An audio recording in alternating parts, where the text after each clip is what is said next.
Next chapter हमारे पास आता है कोलाइडी अवस्था।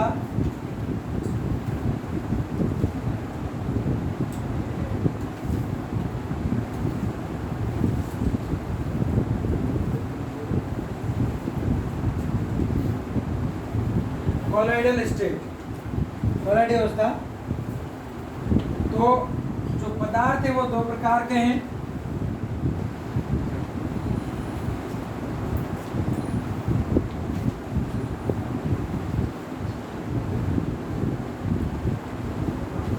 On the basis of movement, गति के आधार पर।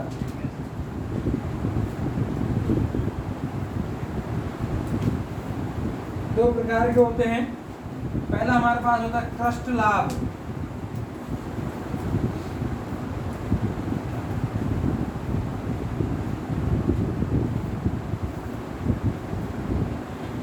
क्रस्टलॉइड्स, क्रस्ट लाभ।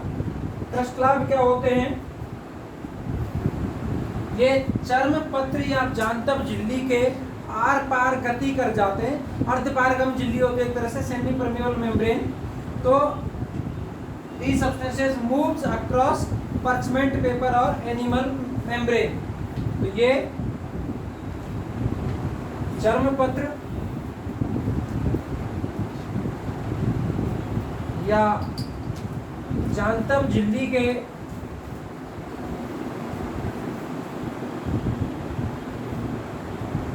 आर पार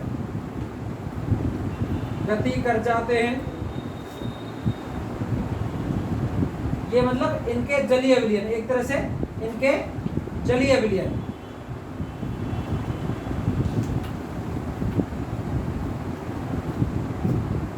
इनका इन पदार्थों का जलीय विलयन चर्म पत्र या जांतव झिल्ली के आर पार गति कर जाता है। Aqueous solution of the substance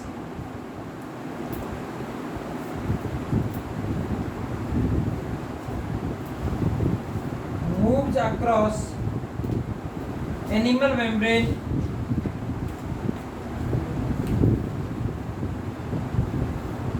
और parchment paper। तो इन पदार्थों के जो जलीय विलयन है वो अर्धपारगम झिल्ली, जांतव झिल्ली के आर पार गति कर जाते हैं। बीच में इनके हम अर्धपारगम झिल्ली रख देते हैं, सेमी परमेबल मेम्ब्रेन, अर्धपारगम झिल्ली। तो ये दोनों तरफ इनके कोई रोक टेक नहीं है, आते जाते रहते हैं, घूमते रहते हैं, कभी इधर चले गए कभी इधर चले गए, कोई रोक टोक नहीं, क्योंकि इनके आकार छोटा होता है और एनिमल मेम्ब्रेन परचमेंट पेपर है, उसके छिद्रों का आकार बड़ा होता है। तो आराम से इधर से उधर ये घूमते रहते हैं, कोई परेशानी इनको नहीं होती है। इसके एग्जाम्पल की जैसे हम बात करें, उदाहरण तो जैसे यूरिया, ग्लूकोज। अब ग्लूकोज मतलब शर्करा, शुगर, इसमें आ गया सब लवण, कोई भी लवण, सॉल्ट, वो चाहे NaCl हो, KNO3 हो, NH4NO3 हो, कोई भी लवण जो एसिड और बेस से मिलकर बना है, वो सब। तो क्रिस्टलॉइड्स क्या होते हैं? जो चर्म पत्र या जांतव झिल्ली, अर्धपारगम झिल्ली के आर पार गति कर सकते हैं आसानी से, वो होते हैं क्रिस्टलॉइड। इसमें कौन आते हैं? यूरिया, ग्लूकोज, लवण, ये सारी चीजें इसमें हमारे पास आती हैं। दूसरे हमारे पास आते हैं कोलाइड।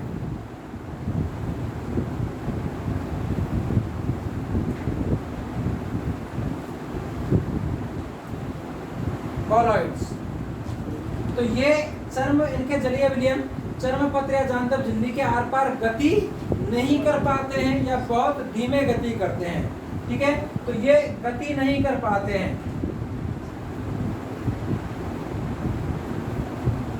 कहाँ गति नहीं कर पाते? चर्म पत्र या जांतव झिल्ली के आर पार। ठीक है, तो don't move across parchment paper और एनिमल मेम्ब्रेन। ये चर्मपत्र, इनके जलीय विलयन जो कोलाइड होते हैं, कोलाइड के जलीय विलयन चर्मपत्र या जांतव झिल्ली के आर पार गति नहीं कर पाते हैं। Please do not move across parchment paper और एनिमल मेम्ब्रेन।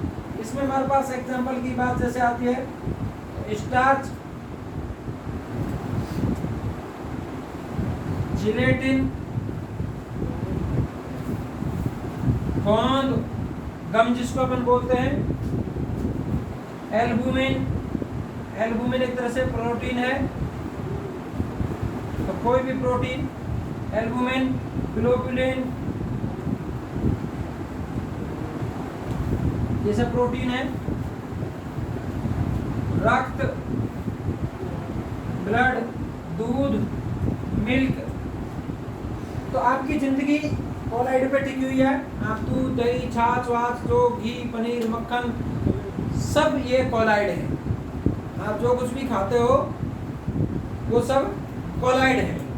तो बहुत सारे कोलाइड होते हैं, वो उसके चर्म पत्र या जांतव झिल्ली के आर पार गति नहीं कर पाते। तो इस तरीके से दो प्रकार के पदार्थ हैं, क्रिस्टलाइड और कोलाइड। क्रिस्टलाइड आर पार गति कर जाते हैं, ये नहीं कर पाते हैं। इनका आकार बड़ा होता है, इनका आकार छोटा होता है। तो ये अपने पास इसमें कंडीशन हो गई।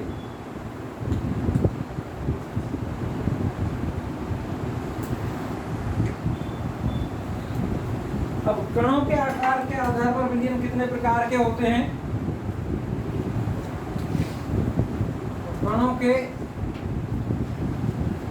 आकार के आधार पर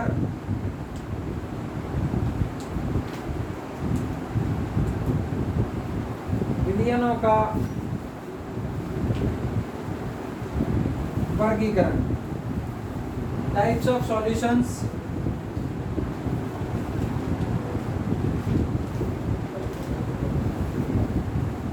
on the basis of size of particle। तो तीन टाइप के होते हैं, तीन प्रकार के होते हैं इस टाइप के बेसिस पर। तो ये जैसे गुण, कैरेक्टर, तो तीन तरीके के हैं। पहला हमारे पास है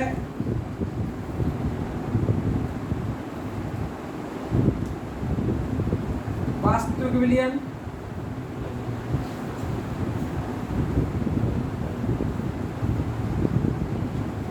ट्रू सॉल्यूशन।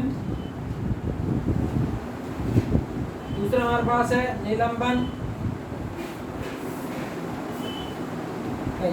कोलाइड विलयन।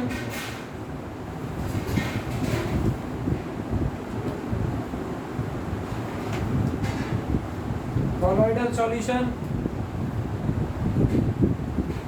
और तीसरा है निलंबन।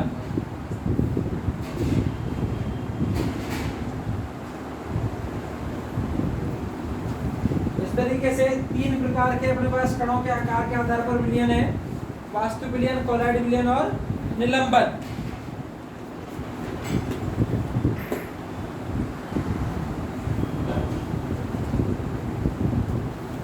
तो तीन प्रकार के विलयन हो गए, वास्तविक विलयन, कोलाइड विलयन, निलंबन, ट्रू सॉल्यूशन, कोलाइडल सॉल्यूशन और सस्पेंशन।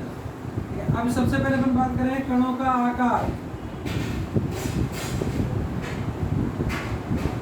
Size of particle.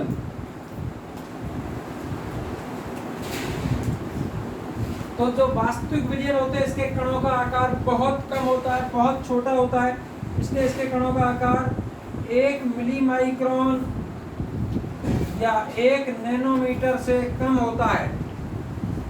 वास्तविक विलयन के कणों का आकार 1 मिलीमाइक्रोन या 1 नैनोमीटर से कम होता है। या एंगस्ट्रम में बात करें तो 10 एंगस्ट्रम से कम होता है।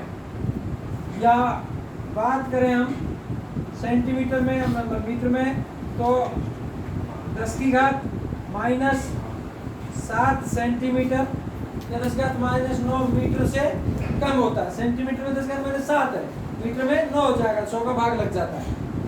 तो कणों का आकार सबसे कम होता है वास्तविक विलयन का 1 मिलीमाइक्रोन या 1 नैनोमीटर से कम, या 10 एंगस्ट्रम से कम, या 10 की घात -7 सेंटीमीटर से कम होता है।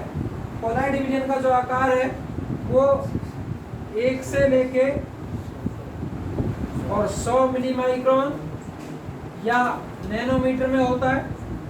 1 से 100 मिलीमाइक्रोन या नैनोमीटर में, या 10 से 1000 एंगस्ट्रम या 10 की घात -7 से 10 की घात -5 सेंटीमीटर। तो ये क्वेश्चन पूछा हुआ है 2017 में।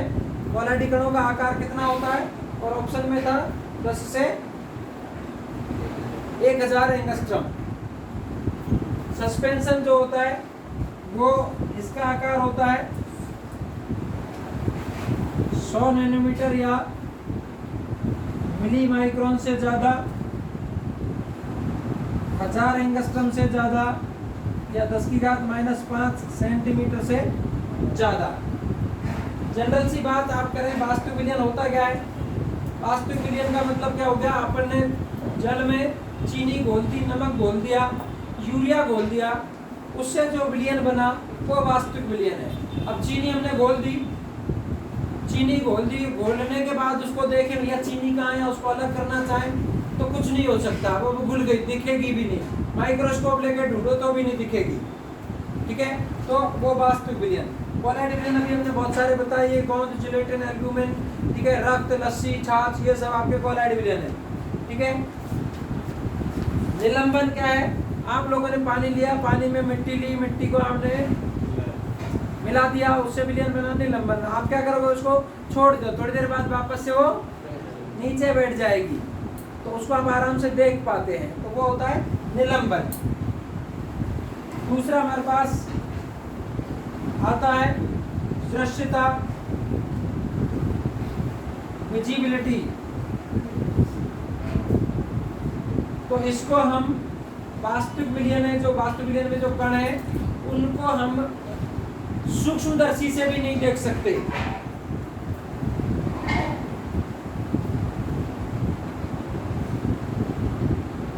सूक्ष्मदर्शी से भी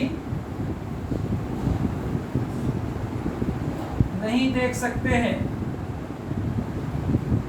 तो not seen under microscope.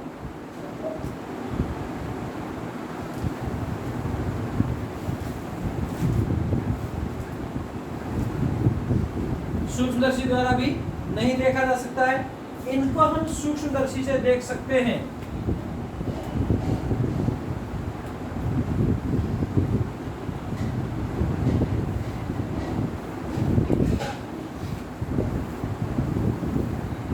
Scene bye microscope, और इनको नग्न आंखों से देख सकते हैं, सामान्य आंखों से देख सकते हैं।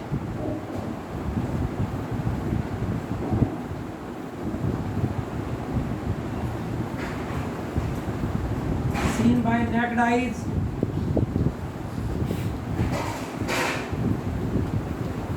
तो दृश्यता की बात करें, विजिबिलिटी, तो वास्तविक जो विलयन है इनको हम सूक्ष्मदर्शी द्वारा भी नहीं देख सकते। माना कि हमने पानी में चीनी घोल दी, पानी में चीनी घोल दी, अब अपने को लगा अपनी चीनी कहाँ है, देख लेते हैं। अपन माइक्रोस्कोप लेके पहुंच गए, तो चीनी के दाने किधर हैं, तो अपने को दिखेंगे ही नहीं, तो अपन माइक्रोस्कोप से भी उसको नहीं देख सकते। लेकिन इसको माइक्रोस्कोप से देख सकते हैं।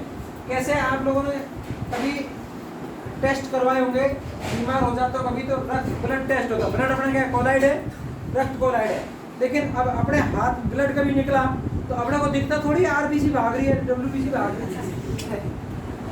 ऐसा हाथ में लेके रक्त देखे तो आपको पता है कि रक्त में आरबीसी, डब्ल्यूबीसी, प्लेटलेट होती है।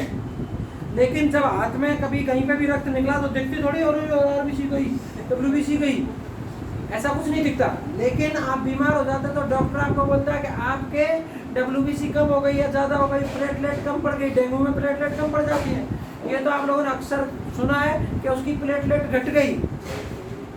तो कैसे पता चला? वो क्या करते हैं, माइक्रोस्कोप में देखते हैं, टेस्ट होता है, स्लाइड बनती है उसकी, माइक्रोस्कोप में देखते हैं, फिर काउंटिंग होती है उस हिसाब से, तो पता चलता है कि डब्ल्यूबीसी कम पड़ी या नहीं पड़ी। ऐसे रक्त में हाथ में देखा तो डब्ल्यूबीसी वो नहीं दिखेगी, तो सिर्फ माइक्रोस्कोप से देख सकते हैं। निलंबन हम नग्न आंखों से देख सकते हैं। निलंबन अभी बताया था कि पानी में मिट्टी घोल दी, छोड़ दिया, नीचे बैठ गई, मिट्टी घुलती हुई भी दिख रही है और नीचे बैठी हुई भी दिख रही है, तो सामान्य आंखों से देख सकते हैं। वो अपना क्या है, निलंबन है। अगला पॉइंट इसमें लेते हैं,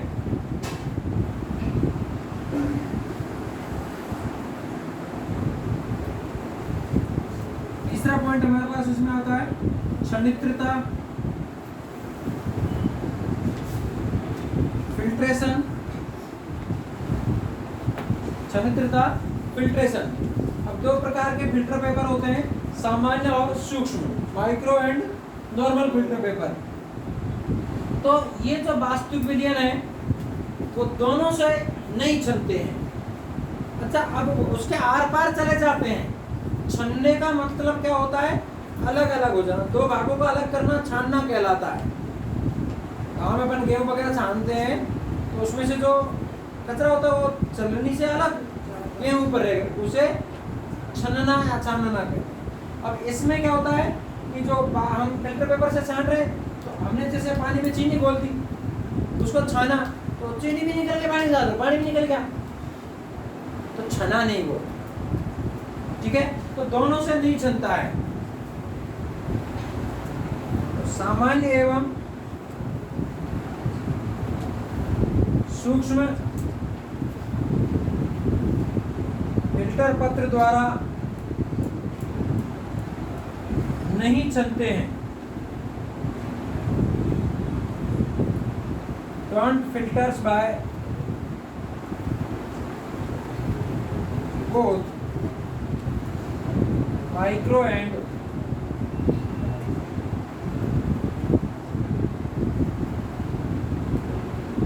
नॉर्मल फिल्टर पेपर, सामान्य और सूक्ष्म दोनों से नहीं चलते हैं। इसमें क्या होता है? सामान्य नॉर्मल से तो नहीं चलते हैं, लेकिन सूक्ष्म माइक्रो फिल्टर पेपर से छन जाते हैं। तो जो कोलाइड विलयन है वो सामान्य से नहीं चलते, माइक्रो सूक्ष्म से छन जाते हैं, और ये दोनों से ही छन जाते हैं। जो निलंबन है, राइट चिन्ह का मतलब छन जा रहे हैं। ठीक है, तो जो निलंबन है वो सामान्य से भी छन जाएगा और सूक्ष्म से भी। मतलब जैसे मिट्टी घोल दिया हमने, फिल्टर पेपर पे डालो, पानी पानी निकल जाएगा, मिट्टी ऊपर रह जाएगी, तो छन गया। दोनों से छन जाते हैं। ठीक है, फिर इसके बाद हमारे पास नेक्स्ट पॉइंट आता है इसमें टिंडल प्रभाव, टिंडल इफेक्ट।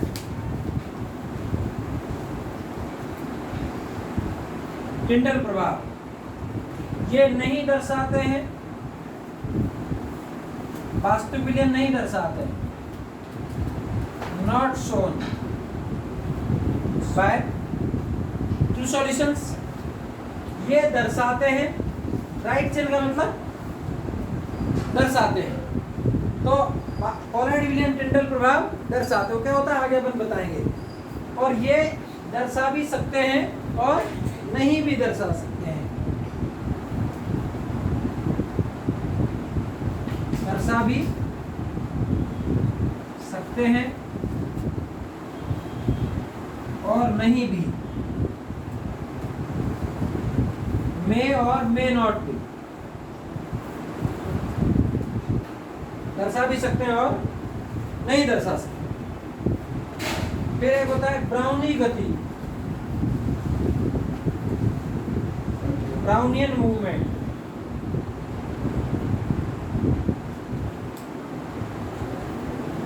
तो ये नहीं दर्शाते, क्रॉस का मतलब नहीं दर्शाते।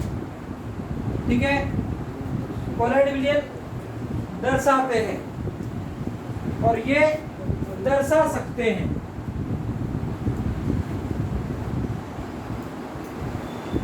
में भी इस तरीके से अपने पास इनके गुण होते हैं, कैरेक्टर्स होते हैं। तो सबसे इंपॉर्टेंट जो होता है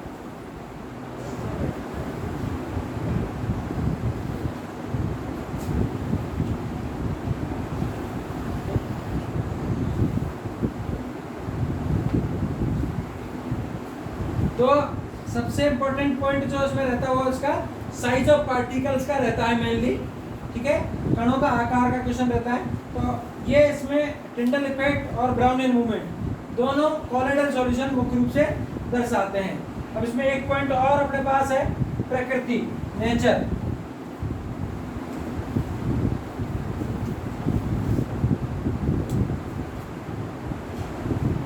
प्रकृति तो ये समांगी होते हैं वास्तविक विलयन,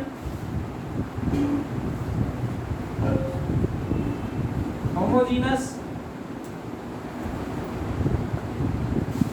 ये विषमांगी होते हैं।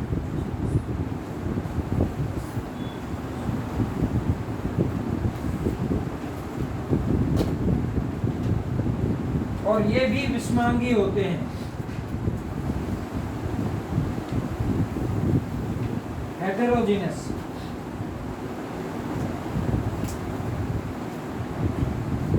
तो वास्तविक विलयन समांगी होते हैं, कोलाइड विलयन विषमांगी होते हैं और निलंबन भी विषमांगी होते हैं। तो ये इनका वर्गीकरण हो गया।